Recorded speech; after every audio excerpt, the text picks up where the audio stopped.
Hello everyone, this is Sally from Sally Smiles Handmade, and this is the part 2 of a two-part video project that I'm doing, making this Victorian style zip pouch or clutch purse. In the first video I showed you how we made this pattern, and we used this pattern to actually transfer onto white cotton, thin white cotton, transferred the pattern in the front and the back. And today we're going to do the assembly and the sewing. So first we're going to sew these 2.5 inch strips on into a slightly fan shaped band on top. We're going to put the braiding and black velour. There's a zipper on top and cream satin lining. And then we'll do a zipper pull. Alright, let's go. Alright, I've picked my color combinations, and as you can see I cut them into strips a little bit longer than I need them to be. Just to show you on our pattern piece, the order that we're going to sew these on would be the center panel, and then I'm going to go to the right and then come back here and go to the left, and then we'll worry about the bottom later on. So I'm going to pin this, making sure that I cover the lines of the center panel. Sometimes you would even have to hold it up to the light from the back to make sure that you've covered. I don't know if you could see it. Maybe if I hold it up. No. I'm going to sew from the back on these lines and end up with a guide line in the front.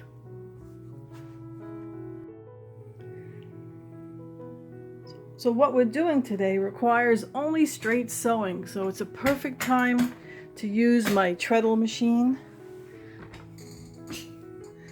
This is a 1908 model 15.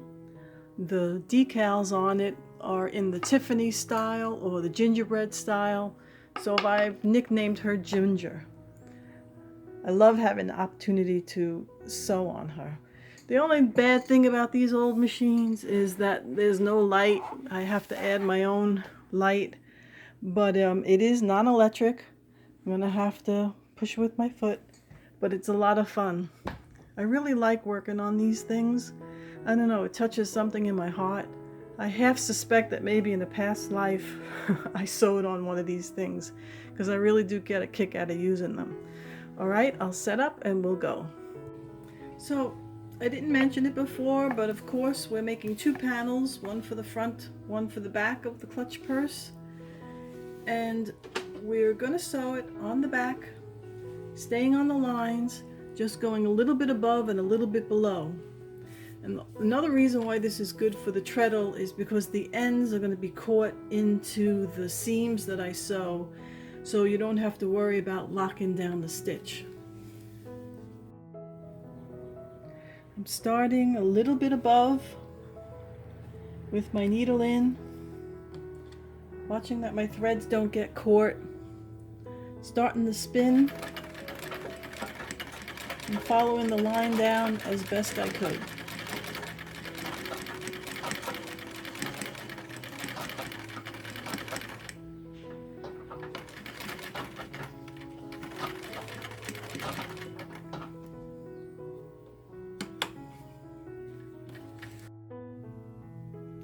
Back at the sewing table, I cut my threads, took out my pins. Both sides are sewn of my first panel, and you can see that we've got black guide lines. So the next step is to take my next color and not use where the material is, but use where the guidelines are so you get that slant. I put it on the line and then just move it up a tiny bit, and that's where it gets pinned down. Now we sew this and we sew the rest of the panels across in the same way. We'll sew it, we'll flip it, give it a little bit of a press, and I'll show you what happens next. You can see I sewed as close to that guideline as I possibly could, stayed on it, and when I turn it over and flip it, hand press it a little bit, I meet my lines over here. And now the next one I'm gonna have to do right sides together on this side, and I don't know where the line is. So the first thing I'm gonna do is sew it from the back and make myself a guideline in the front, and then I'll be able to piece the front on, and then when I flip it, it'll be in the right spot. So I'm gonna do that all the way across. Look how nice this is coming. So I've got the right side all completely sewn down. You see in the back I followed the lines. I did give myself a guideline on the very last row for later cutting it. Now I'm going to do the same thing in Turbo Drive to the other side. If you see me not shooting the guideline or cutting corners, it's because I made a bunch of these and I kind of got the feel for it. And certainly when you're doing it, you could amend my instructions whichever way is more comfortable for you.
Alright, let me catch you up on what I did.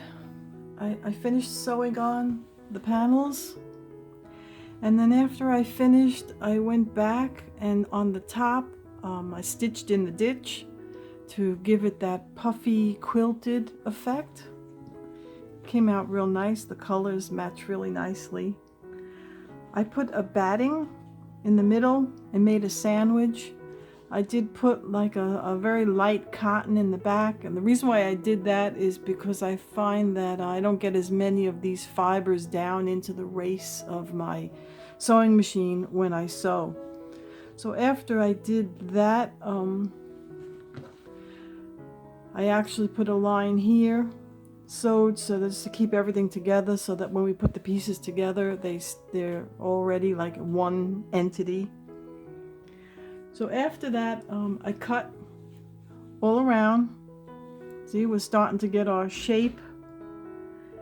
And I'm going to use this piece for the pattern piece. I'm going to cut the lining out of this material for the inside of the little clutch purse.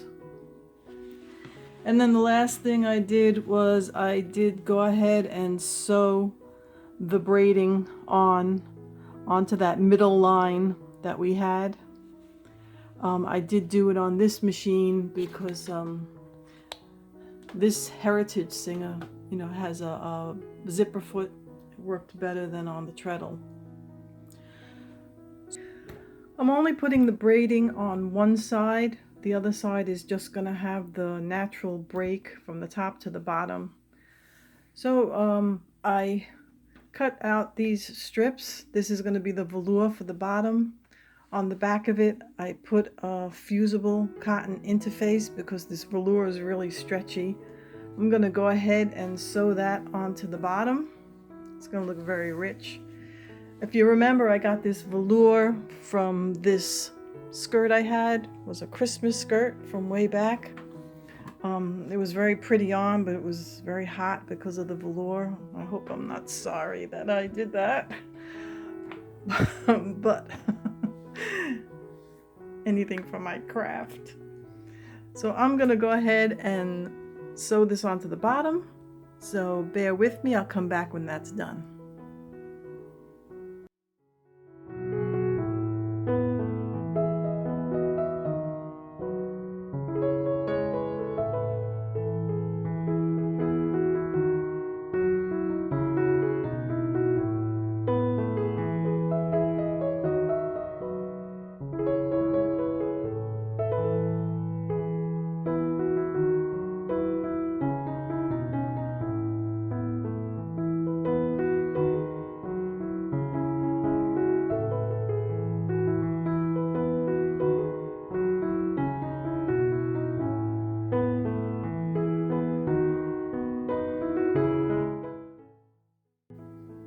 So here we are, the outside of the bag is completely finished. Next we're going to put on a zipper. I'm going to go face down and sew it on with my zipper foot, and then I already have the lining of the bag cut out. I'm going to go ahead and put that on too.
Okay, so since we last spoke, I put the zipper on both sides, the inside and the outside, on both sides. I sewed around here, made the darts, sewed around and connected the bag, so now we've got one piece. I also made the darts here and sewed around, left a space to turn. So we're in the home stretch. I'm gonna reach in, pull it inside out, and see what we've got. I remembered to unzip the zipper, otherwise that would give us trouble doing this. You know, I've heard some people calling this birthing when you switch it around. I think that's cool. All right, let me just poke out the corners here.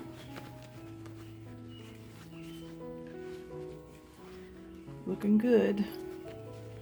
So, I'll tuck this in so you get an idea. Okay, I think we've got exactly what we want here. So now I just need to sew up this opening here and tuck it in, and then I'm going to give a stitch right across here just to keep the fabric out of the way of the zipper.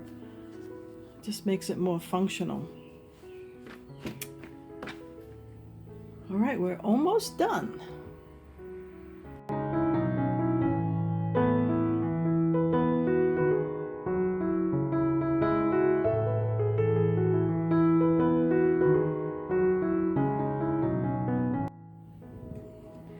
I'm going to give it a little stitch by hand here in the corner and here in the corner. It just makes the ends of the zipper sit nicer. I just wanted to stop and show you this. So I'm doing what I said I was going to do. I'm putting a stitch right along the top here where the zipper meets the bag. And as I go, I'm trying to pull the zipper out as much as possible to keep that as flat as possible and stitching it down. And that helps to just make the zipper go back and forth more smoothly. Okay, I'll finish this up all around and be right back. So we are done. I'm just finishing up. I'm going to put some beads on here for the zipper pull, and that's it. After that, it's completely finished. So if you would like to make a clutch purse like this, remember that this is the part 2 of a 2-part video. I have part 1, which is making the pattern for a Victorian clutch purse, and it shows you how to make the pattern for this, and then this video brings you through the steps. So if you're interested, you can make your own. I am going to make 3 of these all together. So also, if you're interested, I'm going to have these for sale on my Etsy shop, which is Sally Smiles. And I don't know how long they'll be there and when you'll see this video, but you can check. That might be available for you if you're interested. So thank you so much for watching. I hope you enjoyed this. I hope you stop by and see what else I'm doing in my craft room. And please come again. All right, take care, guys.